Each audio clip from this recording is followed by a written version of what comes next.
let's take 60 seconds and review third-person pronouns.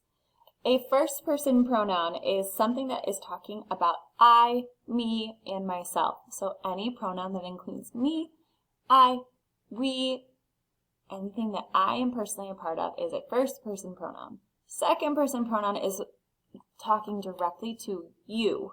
So anytime an author, or oftentimes these are in like instruction manuals, use second-person pronoun you, that's what it is. Third-person pronoun, this is the only type of pronoun you are allowed to use when we do formal writing, like objective summaries or theme statements. It's referring to somebody outside of myself and yourself. So he, she, it, they, people, those all work. Those are all third-person pronouns. All you have to do today is copy down your pronoun chart in your ELA notebook and make sure you put a giant star around third person, because that's what we'll be using.